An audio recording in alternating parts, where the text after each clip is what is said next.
Bom dia, meus irmãos. Que a graça de Deus abençoe a sua família nesse dia. Que hoje nós possamos continuar crescendo como família através da leitura bíblica e do nosso devocional. Hoje nós vamos para o capítulo 20, do verso 1 ao 16. Nós vamos ouvir a palavra de Deus nesse instante e em seguida nós vamos aos nossos comentários. Que Deus abençoe. Gênesis capítulo 20. Abraão e Sara peregrinam em Gerar. Partindo Abraão dali para a terra do Neguebe, habitou entre Cádiz e Sur, e morou em Gerar. Disse Abraão de Sara sua mulher: ela é minha irmã. Assim, pois, Abimeleque, rei de Gerar, mandou buscá-la.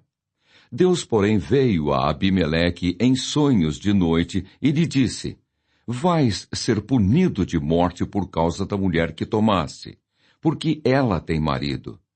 Ora, Abimeleque ainda não a havia possuído, por isso disse: Senhor, matarás até uma nação inocente?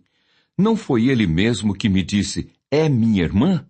E ela também me disse: ele é meu irmão. Com sinceridade de coração e na minha inocência, foi que eu fiz isso. Respondeu-lhe Deus em sonho: bem sei que com sinceridade de coração fizeste isso. Daí eu ter impedido eu de pecares contra mim e não te permiti que a tocasses. Agora, pois, restituí a mulher a seu marido, pois ele é profeta e intercederá por ti, e viverás. Se, porém, não lhe a restituíres, sabe que certamente morrerás, tu e tudo o que é teu. Levantou-se Abimeleque de madrugada e chamou todos os seus servos e lhes contou todas essas coisas. E os homens ficaram muito atemorizados. Então chamou Abimeleque a Abraão e lhe disse: que é isso que nos fizeste? Em que pequei eu contra ti para trazeres tamanho pecado sobre mim e sobre o meu reino? Tu me fizeste o que não se deve fazer. Disse mais Abimeleque a Abraão: que estavas pensando para fazeres tal coisa? Respondeu Abraão: eu dizia comigo mesmo: certamente não há temor de Deus neste lugar, e eles me matarão por causa de minha mulher. Por outro lado, ela, de fato, é também minha irmã, filha de meu pai, e não de minha mãe, e veio a ser minha mulher.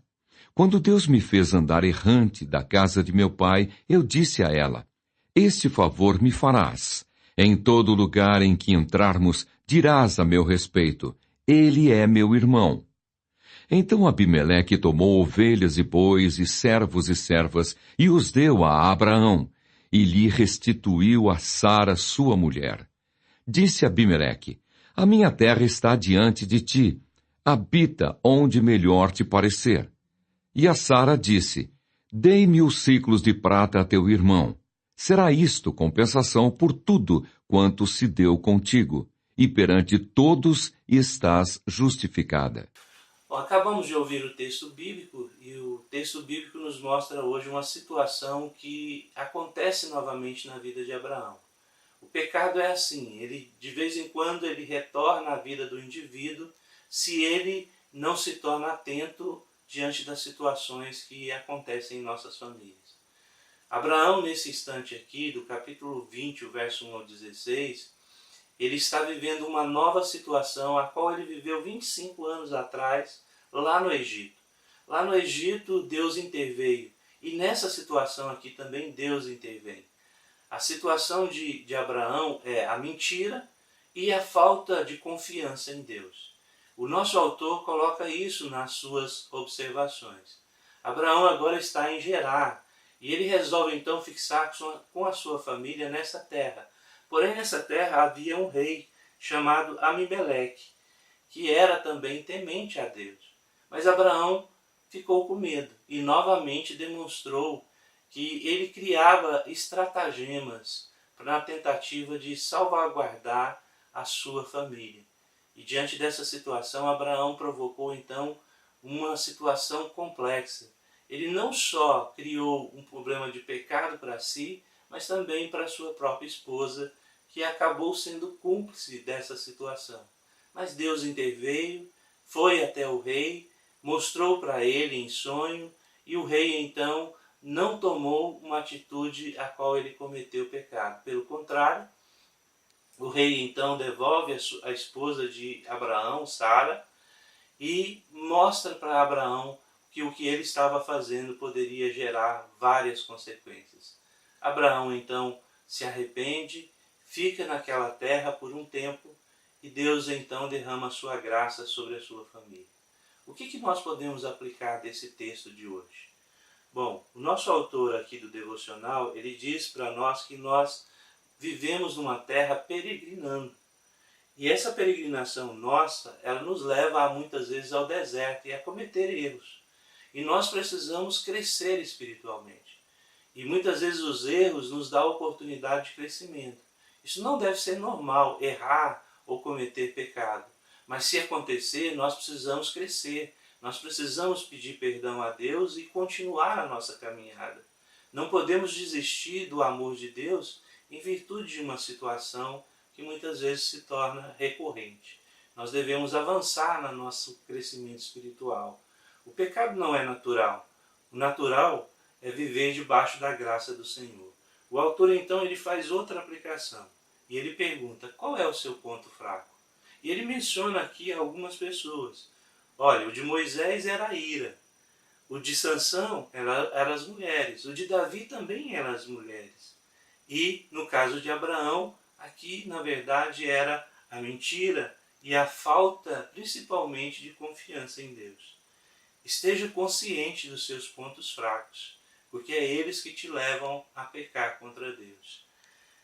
Um outro ensinamento desse texto é a cumplicidade conjugal também. E isso se demonstra. Às vezes nós temos uma cumplicidade para o bem, mas também nós temos cumplicidade para o mal. O casal deve, na verdade, buscar sempre viver para a glória de Deus e não para viver em torno do pecado. Muitos casais têm se escondido atrás de pecados que precisam ser resolvidos, precisam ser confessados. A cumplicidade para o pecado é uma coisa que nos prejudica, como ia prejudicar Abraão. Então não deixe que isso aconteça na sua família. Então os ensinamentos de hoje é que nós precisamos evitar nas nossas vidas a mentira, ou como Abraão colocou aqui, uma meia-verdade, que é uma mentira completa. Nós precisamos também de confiar mais em Deus e precisamos de uma cumplicidade em nossa família, mas para o bem e não para o mal. Que Deus abençoe a sua família como Ele tem abençoado a minha. Hoje as perguntas do nosso devocional é: feche os olhos e converse com Deus sobre o seu ponto fraco e peça a Ele que ajude nessa luta diária. Então essa é uma afirmação do autor. Ele está dizendo para que você tome essa consciência e medite sobre essa situação. 2. Decida, a despeito da sociedade ao seu redor, manter a sua fé em Deus e a sua integridade pessoal. Não abra mão da sua integridade pessoal. Viva debaixo da graça, do amor de Deus. Vamos nessa hora orar e nos colocar diante do Senhor. Pai eterno, na Tua presença nós nos colocamos. É certo que o Senhor nos dá, Senhor Deus, condições para viver longe, Senhor Deus, da estrutura de pecado que esse mundo oferece. Abençoe as famílias, Senhor Deus, para que elas possam, não, Senhor Deus, se entregar ao Pai diante dos pecados, mas ao contrário, superar todas essas situações. Dá às famílias confiança, dá às famílias cumplicidade para o bem, dá às famílias, Senhor Deus, também a fuga do pecado e, acima de tudo, a confissão diante do Senhor. Abençoe as famílias. Derrame sua graça sobre cada uma. Nós oramos assim no nome de Jesus. Amém, Senhor Deus.